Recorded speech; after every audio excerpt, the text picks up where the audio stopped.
Parties Podcast, WATP. Welcome back, producer Chris. Thank you. We talked about it on the show. Obviously, your daughter has breast cancer. She had a surgery to remove the breast cancer this week. It went very well. We're excited about that. It's still a long road to recovery ahead. I hope she's doing well, Chris. Thank you. Yes. And she is. And the good news is, the positive out of all of this, and we were talking about it in the Point Dabble Point yesterday, is just the outpouring of love and support has been unbelievable.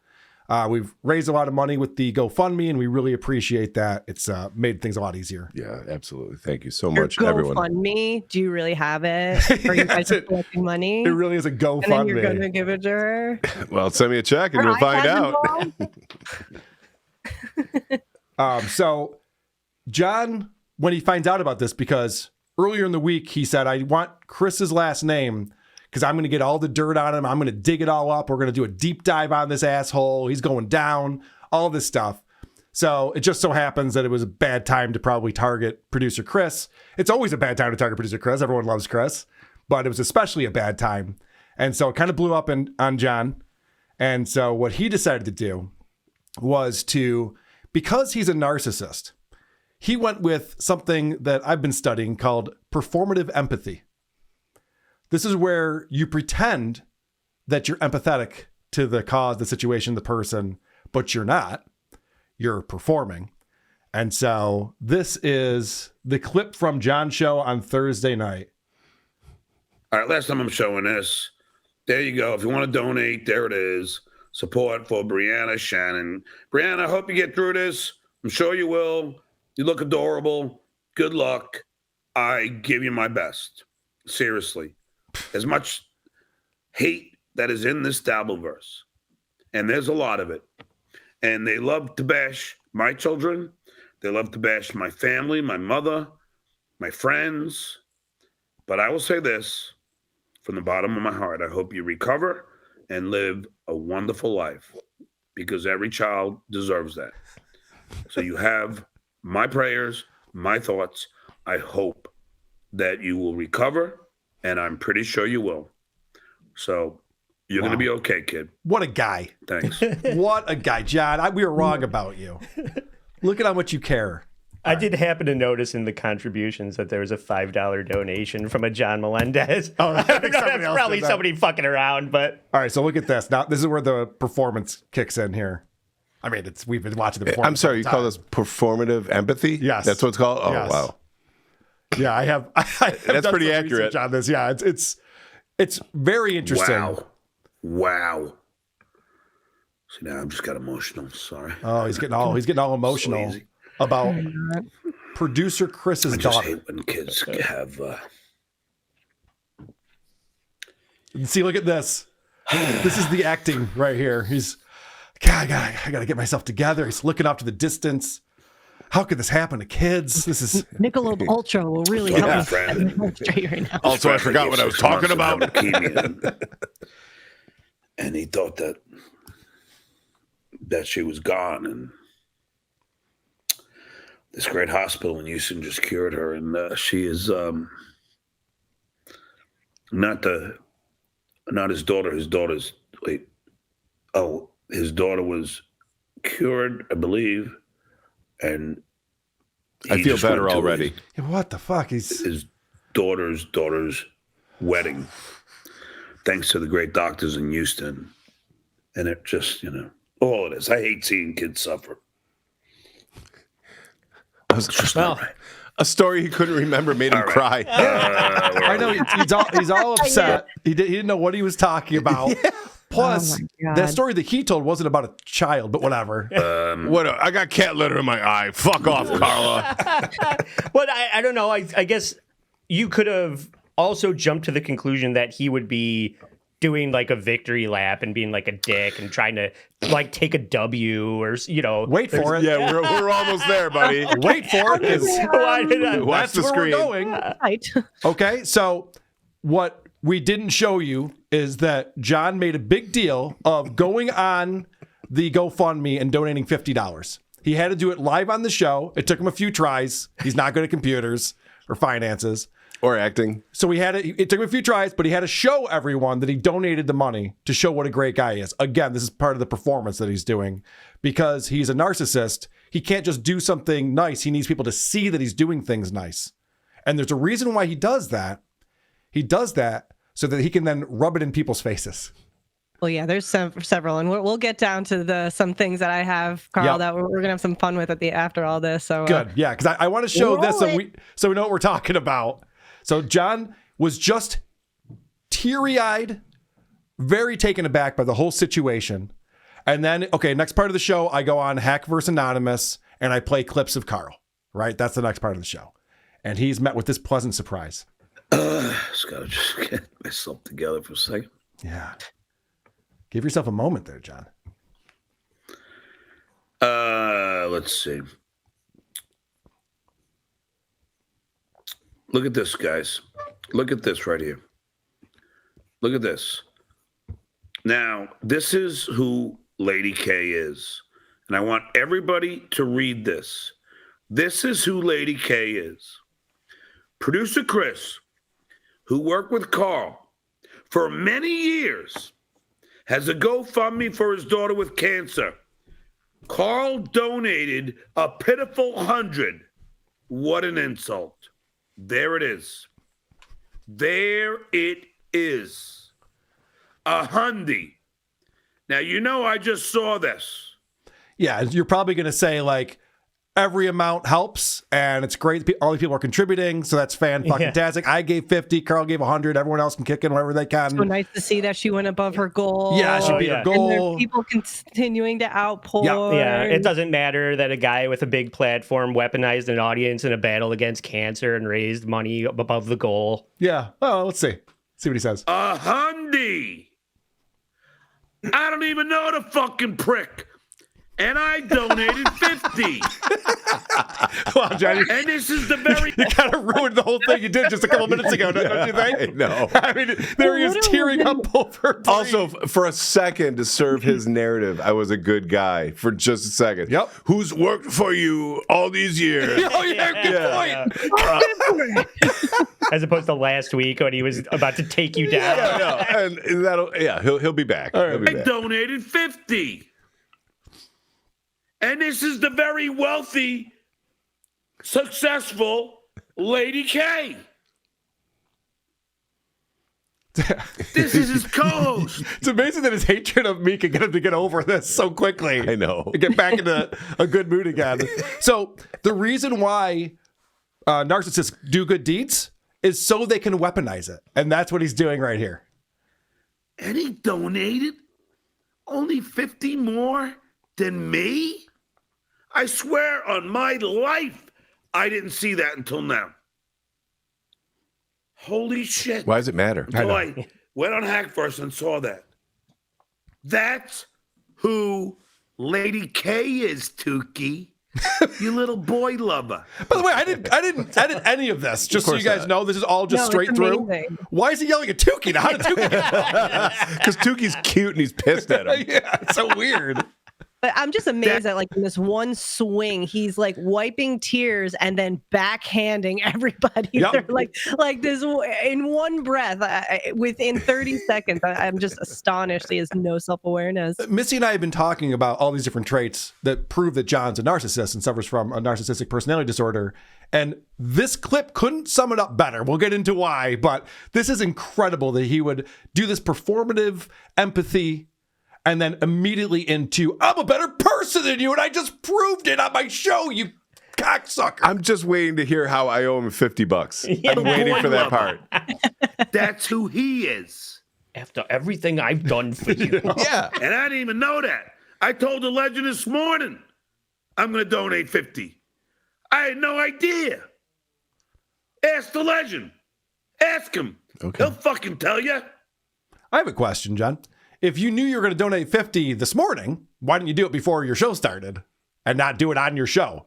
That would have been the way to do it. I've never once given to charity during my show. He was all the way on the other side of his apartment. Oh, yeah, that's a good point. Unfucking believable. Is it? You can't Write this shit. The reason why he said that is because I said that to him. He just watched the video of me saying Also, I can't actually write. Fucking Lady K. All right. So this is crazy because as I mentioned, it starts with the performative empathy. And then the reason why you are showing that to everyone, displaying that, is so you can rub that in people's faces after the fact. Missy, I'll let you take the floor. I have some videos and some examples, So this is great. So, you have your traits. So there are, and I'm actually working with someone, Carl, and I'll plan on having him help out more. And there is a diagnostic criteria that goes into diagnosing a narcissist, and there are 9.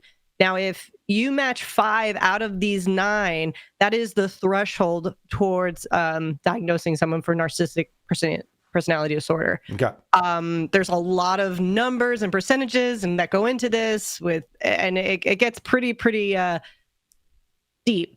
So I'm going to read off the 9 criterias that are the boxes to check off. Okay, I wonder how many won't be John. I'm going to guess less than 2, but let's see where we get to. So there's if it matches all 6, 6, it's the 9 and max out. And then, if you want to go, as my friend said, go full Spinal Tap, and at 11, you're dealing with extra personality disorders. And there are co-occurring personality disorders with narcissism. And again, that kind of goes down deeper. So I'm going to read off to you these 9 criteria. Don't get excited when we hit 100%, but okay, let's just go. So, and then you can tell me actually in this instance with his with the donation and this clip in particular, which apply. I have mine highlighted, but I love to hear what you guys have. Great. So let's start with number 1, grandiose sense of self-importance. Yes. Okay. Hey. Check. Number 2, preoccupied with fantasies of unlimited success, power, brilliance, beauty, or ideal love. I'm going to be back on TV. I got an audition. Yes, please do your best Stuttering John impersonation after each one of these, because just to sum it up and verify. So number 3, believe they are superior, special, or unique, and expect others to recognize them as such. I'm the Duke of the Dabbleverse, the only one with credits, the most famous person. That's why they make fun of me. They're jealous. Of course I'm gonna brag. I planned this party. I can drive drunk.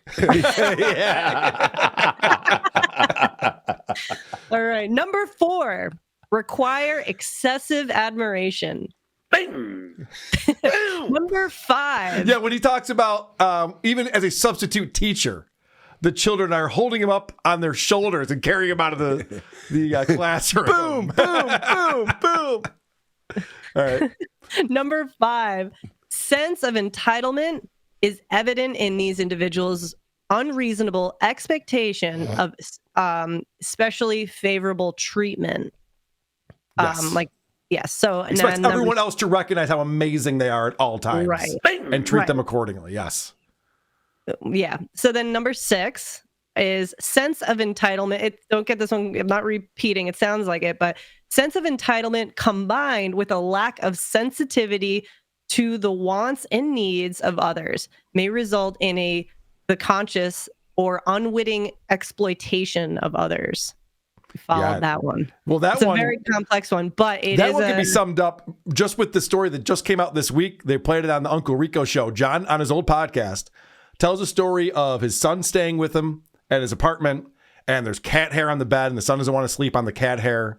So then he has to drive the son back to Susanna's house, and as the kid's getting out of the car, he says, "I love you, Dad," and John gives him the silent treatment, and John finds out that his son was crying up all night crying because he let his dad down, and his dad was upset with him and didn't say he loved him. You owe me an apology. Yeah, that's one of their behaviors they do is they love the silent treatment to maintain control. So that was number. God forbid. 6. Sorry. Oh, sorry. No, Andy, go. just change his fucking sheets. Clean the Dude. fucking bed up. There's so many. Like, Oh, you make it sound so easy. We were speculating on, like, does he not own a vacuum? Does he not have another set of sheets that he could put on the bed? Like, there had to be a solution to this. So then we were thinking, it's got to be cat shit, right? It's got to be more than just cat hair on a bed, I would imagine. But He's so disgusting. So now we're at number 7. Generally have a lack of empathy and have difficulty recognizing the desires, subjective experience, and feelings of others. mm-hmm. Wonder if we saw that Yep. here. Number 8, envious of others or believe that others are envious of them. Yes, very much so. Everyone's Number jealous. 9. Yeah, exactly. And number 9, arrogant, haughty behaviors characterize these individuals. They often display snobbish, disdainful, or patronizing attitudes. You're one of the biggest hacks I know. Go. Like He could be a little smug from time to time. That's Stuttering John. 9 out of 9. I would give that a 9 out of excessive. 9. Yes. I mean, I think that's the highest score John has ever scored. yeah, right. He finally ate something. So I took a yeah, narcissist that's test. that. I was the best at it. Yeah, so this is this is all like in a like psychology textbook, put it lightly, but these are from that, and there's a lot more. Well, I was looking up. There's a psychologist named Dr. Ramani. She has a YouTube channel, and she did a video about performative empathy specifically. And I just have a couple of highlights from this. Now that we saw what John was doing right there. And that's how he applies it, right? He applies it to show his grandiosity. Yep. Right. So here I'm showing you look how great I am. I'm And better now- than Carl. Yep. I just proved it, and now I'm going to rub it in Carl's face and show everyone that I'm better. Narcissistic folks are really good at doing things that can sometimes look to the world as being nice and empathic when there is an audience. This is the kind of person who makes a great ceremony out of helping an older person across the street when lots of people are watching, or loudly offers to take out the trash at a dinner party, or rescues a bird and posts it on Nextdoor and social media, or keeps bringing parcels of food to an elderly neighbor, or brings home lots of takeout for everyone. And even all of you are thinking, Dr. Romney, damn, you are cynical, girl. That seems empathic. Aren't those things empathic? Huh? Does it? Let's take that apart. So posting it on social media, I mean, that's so Stuttering John right there. He gets a thank you card from a student or a parent or something. He has to take a photo of it and post it on Twitter. Send it to his wife. And then, or gets an email saying, hey, you helped me get over my stutter. And he forwards it to his kids and his wife. Half of those For some examples reason. are things that he would do, and the others smack of way too much effort. Right. He's not bringing parcels of food anywhere. But what she's And going they're not even like applied. Like he just like does it out of the blue. You're like, no one asked for this. Right. And what she's going to explain here is that if you really were empathetic, then you wouldn't then turn around and treat people like shit after you do nice things. If the very same person who is nursing that little bird with an eyedropper is able to be invalidating and raging and demeaning and abusing the people close to them, I'm sorry, then that's just empathy for display. That on display empathy, that's what we call performative empathy. Yes. So that's John to a T, because we know how John treats people when he doesn't get what he wants, and how he can just demean people and treat them like shit.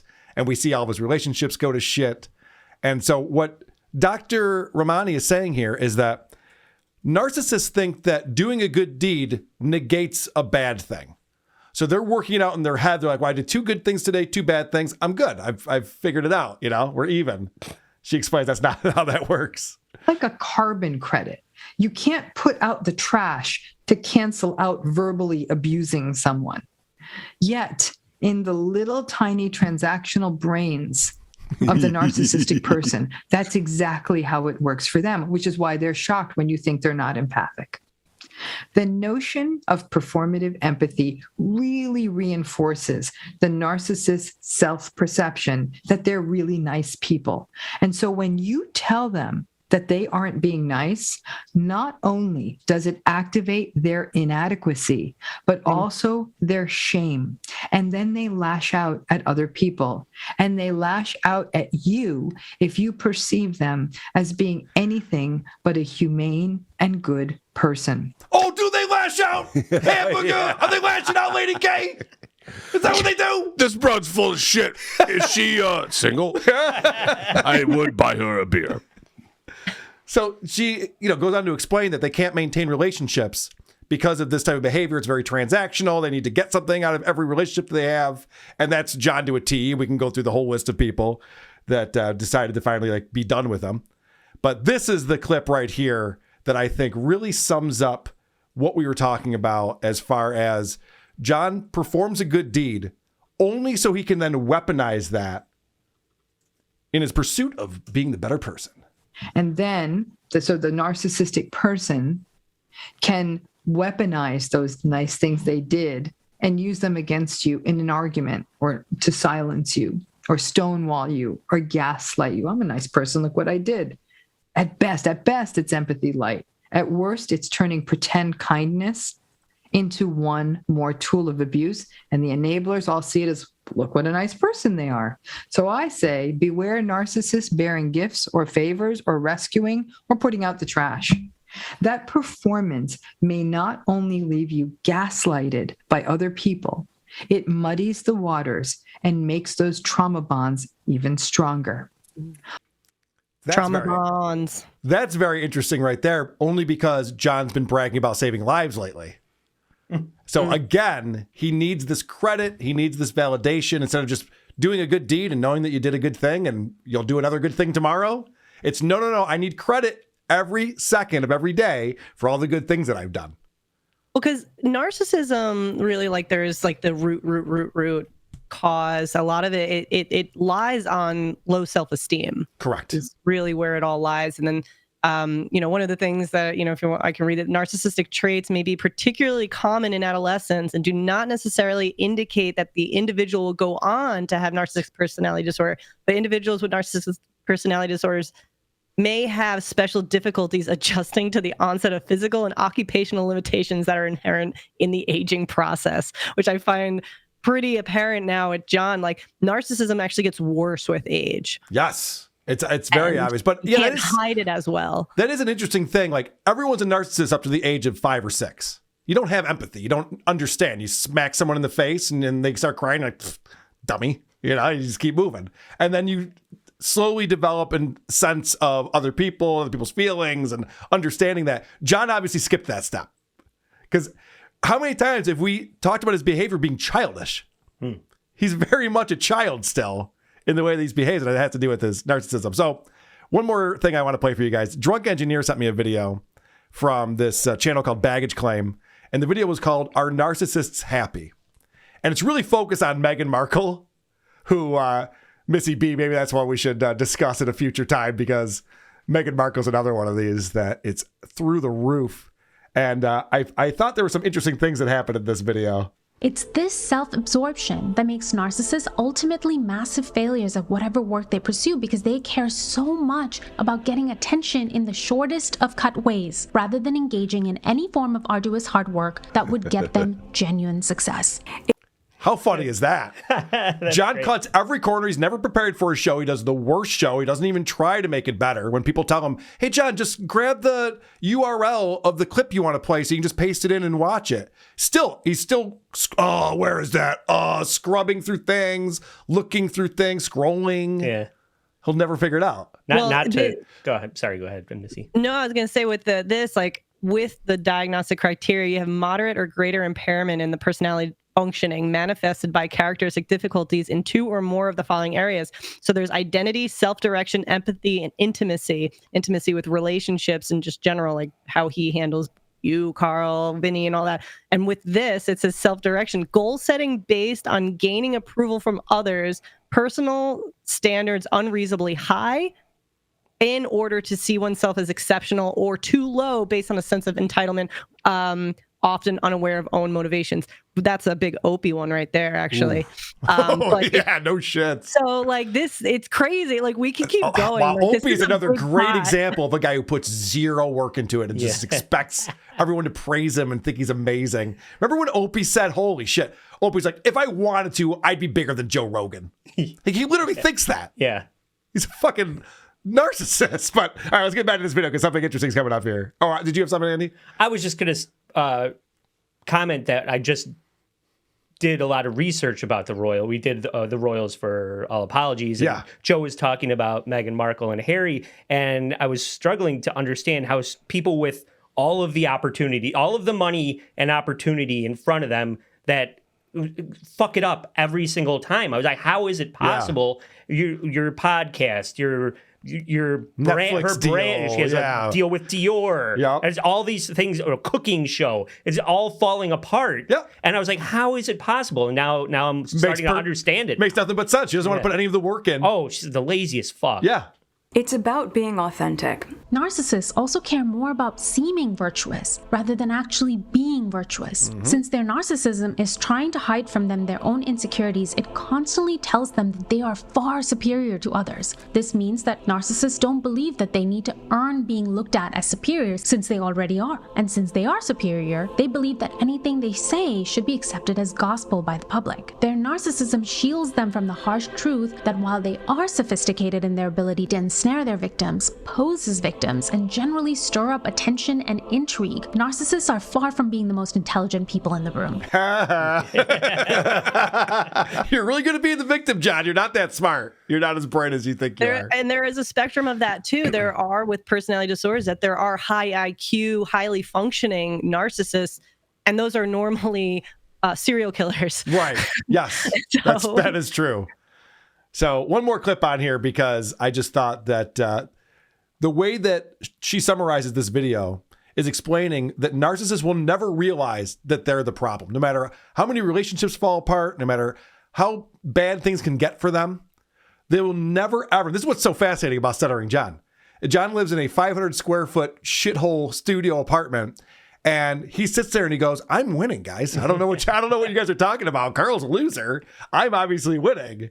But it's crazy that continues. This brings me to my final point that will also help us answer the question about whether narcissists ever realize that they are the problem. Simply put, the answer is no, because of their ego. Narcissists see themselves a certain way, perfect and a perfect victim, and anything that challenges that perception, whether externally or internally, is quickly ejected to the trash heap. So when they're forced to contend with being abandoned by all those people that they try to use as fuel, they don't see themselves as the perpetrators. They see themselves as the victims. That person abandoned me. This person didn't see all the ways I did so much for them. I'm always mistreated by everyone. These types of thoughts burnish their tenuous self-esteem and keep them afloat for another day, and on they roll in their delusion. So again, like everything that I've been doing to research narcissistic personality disorder just points to Stuttering John to a T. It's incredible. I mean, we just gave him 100 score on the 9. Right, yeah. 9. But yeah, I gotta say real quick, I feel like every time I see videos of people who cover narcissists, they're always Indian. Is there a lot of narcissism? Is that what it may be? I notice this constantly. Go fuck yourself.